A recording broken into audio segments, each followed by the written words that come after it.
وآت المال علی حبہ، اب اس میں جو ترتیب میں نے کہا تھا، الاقرب فالاقرب، الاقرب فالاقرب، سب سے پہلے ذوی القربہ،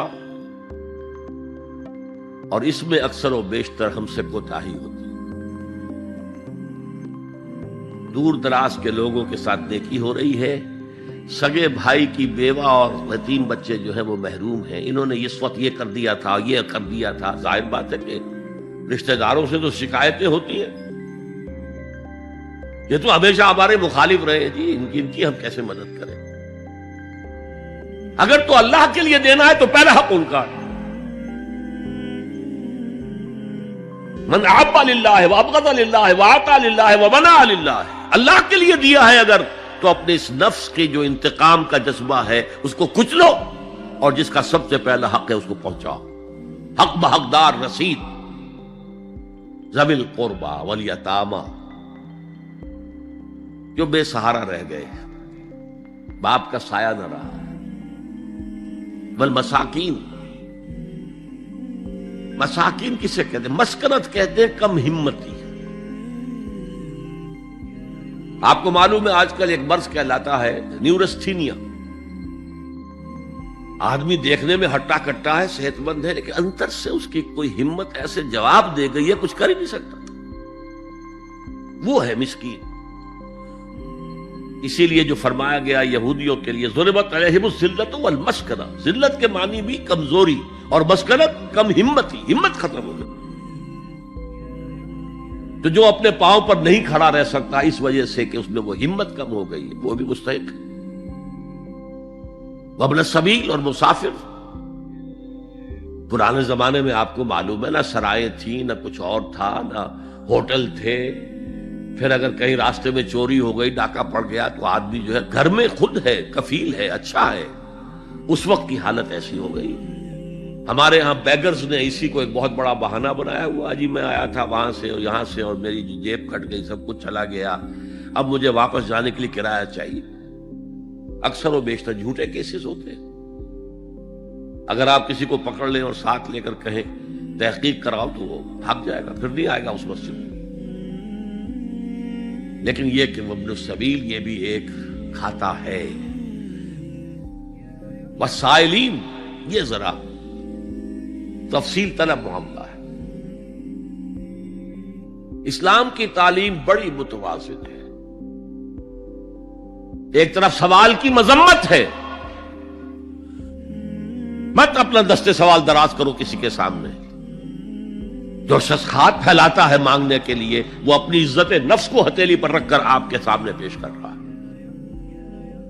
اور آپ ٹھوکر مار دیتے ہیں اس کی عزت نفس کو۔ مانگو اللہ سے، اللہ کسی کے دل میں ڈالے تمہاری ضرورت پوری کر سکتا ہے، بغیر اس کے کہ تم کسی کے سامنے دستے سوال دراز کرو۔ تو سخت مذمت ہے، اور خاص طور پر بیگری جو ایک انسٹیٹیوشن بن گیا ہے، ایک پیشہ بن گیا ہے، وہ تو اسلام کی تعلیمات کے منافی ہے۔ اور جس طرح کی ہم خیرات بانٹتے ہیں، 5 روپے کا نوٹ دے رہے ہیں مانگنے والوں کو مسجدوں کے باہر، سمجھ رہے ہیں ہم نے حاتم طائی کی خبر کو لات مار دی، حالانکہ حقیقت میں آپ انسٹیٹیوشن آف بیگری کو سپورٹ کر رہے ہیں۔ کسی ایک کو لے لو، آؤ چلو مجھے اپنا گھر دکھاؤ، مجھے بتاؤ تم واقعی اس قابل ہو یا نہیں ہو، اور پھر اس کی مدد کریں، لمسم کریں۔ پھر وہ 5 روپے نہیں، ایسی دیں کہ وہ کچھ اپنے پاؤں پر کھڑا ہو سکے۔ میں نے 1 روپیہ نہیں کہا، آج دیکھیں 1 روپیہ تو اب کوئی شے نہیں رہی، لیکن یہ کہ 5 روپے کا نوٹ بھی آپ نے تقسیم کرنے شروع کر دیے، یہ کیا ہے؟ والسائلین وفی الرقاب، لیکن دوسری طرف سائل کو جھڑکنا نہیں ہے۔ ولا اما السائل فلا تنہر، جھڑکو نہیں۔ اچھا بھائی نہیں، معاف کرو، میرے پاس اس وقت آپ کی مدد کے لیے کچھ نہیں ہے، میں کچھ نہیں کر سکتا۔ تو ان دونوں کے درمیان اصل میں معاملہ ہونا چاہیے، بلکہ یہاں تک بھی فرمایا سائل کو ضرور دو، چاہے وہ گھوڑے پر سوار ہو کر تمہارے دروازے پہ آیا، کیا پتا اس کی واقعی الجھن کیا ہے۔ تو سوال کی مذمت اور سائل کو جھڑکنے کی ممانعت، حتی الامکان خالی ہاتھ نہ لوٹاؤ. اس نے اپنی عزت نفس اپنی ہتھیلی پر رکھ کر تمہاری سامنے پیش کر دیا، اسے ٹھوکر نہ مارو. لیکن جیسا کہ میں نے عرض کیا، یہ انسٹیٹیوشن آف بیگری جو ہے یہ ایک علیحدہ شے ہے، بالکل اس کا اس سے کوئی تعلق نہ سمجھیے. وفر رقاب، رقاب جمع ہے رقبہ، گردن. فک رقبۃ او اطعام فی یوم ذی مسغبۃ یتیما ذا مقربۃ او مسکینا ذا متربہ. فک رقبۃ، کسی کی گردن چھڑا دینا.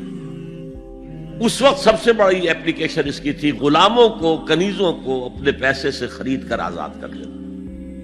بہت بڑی نیکی، بہت بڑی نیکی. اور حضرت ابو بکر رضی اللہ تعالیٰ عنہ کے دفتر فضائل میں سب سے اونچا کام یہ ہے کہ جن غلاموں کو اور جن کنیزوں کو ستایا جا رہا تھا، their owners, their masters، ان کے آقا کو حق حاصل تھا، جو چاہے کریں ان کے ساتھ، قتل کر دے، کوئی پوچھنے والا نہیں ہے. میں پہلے بھی عرض کر چکا ہوں، میری ملکیت ہے، جیسے میری بکری میری ملکیت ہے، میں نے اس کو ذبح کیا، گوشت کھا لیا، تم کون ہوتے ہو پوچھنے والے؟ میرا غلام تھا، میں نے قتل کر دیا، تم کون ہو پوچھنے والے؟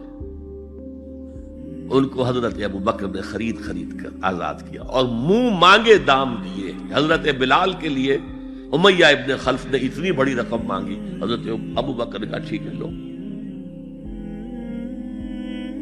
باپ نے کہا بھی ابو قحافہ نے، ابو بکر کو کوئی غلام خریدنا ہی تھا تو کوئی طاقتور آدمی جو کام آ سکے کہیں، اس کو خریدنا چاہیے. مجھے کیا پتا ابو بکر کس لیے خرید رہا اور کس کے لیے خرید رہا ہے. آج کے دور میں اس کی اپلیکیشن ہوگی.